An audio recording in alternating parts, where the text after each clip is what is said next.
त्यावेळेस आता मी शिवसैनिक म्हणून राजकारणाला सुरुवात केली, परंतु तो जरी त्या सांगितला, मला अजितदादांनी बोलून घेतलं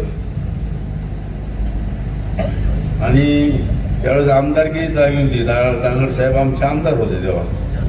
मला म्हणले, सभापती तू जर यावेळेस आमदार निवडून नाही दिला, तू माऊली शेठ कुराडे माऊली शेठला घेऊन ह्याच्या दिवशी दिलं, दिवाळीत नेमकं पूजा असते ना आपली लक्ष्मीपूजनच्या दिवशी, माऊली शेठ यायला तयार नाही, दादाची 5 फोन. म्हणलं बघ माऊली शेठ त्यांची पूजन असतं, नाही घेऊनच यायचं. आणि गेल्यानंतर त्यांनी सांगितलं, तुम्ही जो प्रश्न विचारला तो का, मी जोपर्यंत सत्य दे, तू जर आमदार माझ्या पक्षाचा निवडून नाही आणला आणि तू राष्ट्रवादीमध्ये नाही आला, तर पिंपळगाव जोग्याचा जो पॅनल आहे तो मी सत्य दे तोपर्यंत होणार नाही. आणि जर नाही आणि तू काम केलं, आमदार दिला, तर 31 डिसेंबरला तिथं पाणी येईल पिंपळगाव जोग्याच्या कॅनलला. आता मी म्हणलं, आपल्या पूर्वपट्ट्यात वरच्या भागात ती खरंच उणीव होती का, खाली होतं बागायत, पण वर कसं परिस्थिती होती, बरोबर आहे का?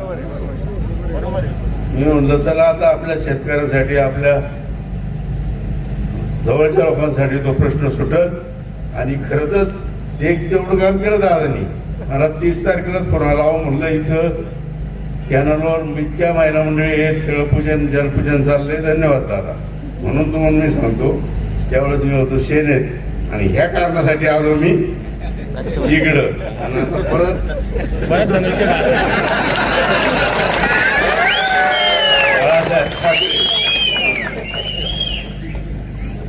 आणि दादांबरोबर निश्चितच राहील, एवढंच मी सांगतो. आणि पुन्हा एकदा तुम्हाला सगळ्यांना शुभेच्छा देतो. आणि सर्व कार्यकर्त्यांनी अगदी जीवापाड काम करून 5 तारखेला मतदान घडवून आणायचंय आणि आपले उमेदवार निवडून आणायचे, एवढीच मी तुम्हाला सांगतो. धन्यवाद.